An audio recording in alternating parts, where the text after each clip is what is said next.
fastest 5 reasons not to move to Oklahoma City. We have ice storms. We have allergies. You even have earthquakes. That and more coming up next.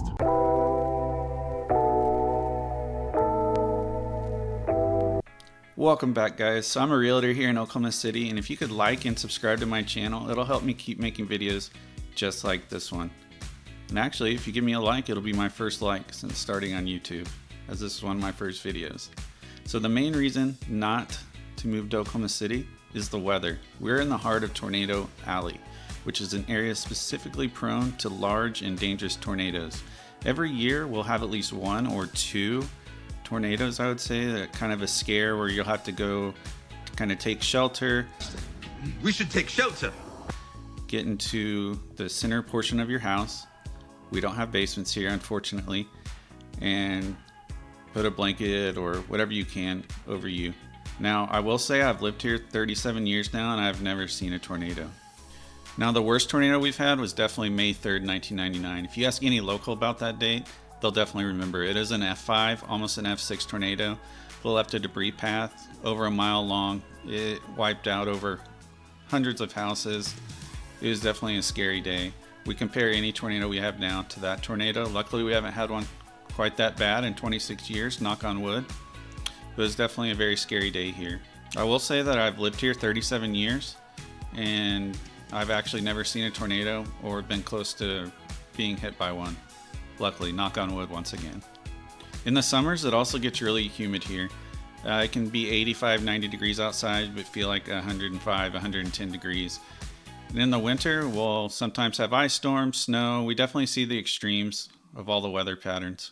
The weather outside is weather. In the summers, it also gets really humid here. It can be 85, 90 and feel like 105, 110 because of the humidity. Then in the winters, we'll sometimes have ice storms, snow. We definitely see the extremes in summer, in winter, and we've also recently been having earthquakes here, which is kind of crazy. Now the second reason is public transportation. The public transportation here is not that great. You pretty much have to own a car to get around. Now, we don't have the same population size of course, Los Angeles or Dallas, so it's understandable given our population size.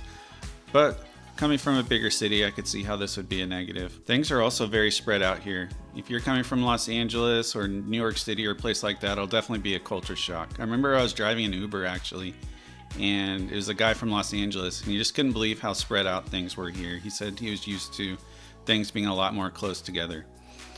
Now, we actually have 620 square miles of land and water in Oklahoma City, which is the 3rd largest in the United States. And we definitely don't have the 3rd largest population. So you can definitely understand how things seem a little bit spread out here. We do have public buses in Oklahoma City, downtown trolley, which almost no one uses. We're not really sure why they built that. But we do have those things at least.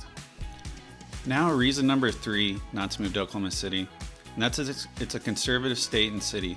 So this could actually be a pro or a con, depending on what side of the aisle you're on. But we must mention that Republicans actually make up 52% of all registered voters here and 26% of the Democrats. In 2024, in the House of Representatives, 81 seats go to Republicans and 20 seats go to the Democrats. The mayor of Oklahoma City is Republican, and the governor of Oklahoma City is Republican. There are also open carry laws here. Once again, depending on your political views, this could be a good or a bad thing. I personally kind of view this as scary. You know, you could just be walking by a guy in the street. He could have a big revolver on the side of his waist, and you don't really know if he's a good guy or a bad guy. We're also in the Bible Belt, so just about on every corner of Oklahoma City, and maybe on both corners, you'll see a church. People will walk up to you and ask if they can pray for you. You'll see people praying at restaurants. Generally, at least one coworker will invite you to go to church with them. That's just a normality here. Number 4 is allergies. Oklahoma City is consistently ranked as one of the worst cities in the United States for allergies. You have allergies? No allergies. It could be runny nose, asthma flare-ups, itchy eyes. We get a lot of that here. You see, Oklahoma City lies in a transition zone between the west and the east. And then also, because we're in the middle of the United States, we get allergens from Texas from the south and north from Kansas. The big allergens here are tree pollen, ragweed, and dust. Asthma and Allergy Foundation actually ranked Oklahoma City as the number 5 on its list as the worst places to live for allergies. So not that great. The number 5 reason not to move here is it's ugly. We don't have, big mountains like Colorado, big hills like Arkansas. We've got to travel quite a bit of ways to see those things. No beach here. Once again, we got to travel south or east to Florida or west to California to see anything like that. No one ever moved here because it was beautiful. Most people, move here because it's cheap, to be honest. Now, I still love living in Oklahoma City. I'm actually going to drop another video of 5 reasons to move to Oklahoma City. But these were the 5 reasons definitely not to move here if any of these reasons bother you too much. Now, thanks for watching my video, and we'll see you on the next one.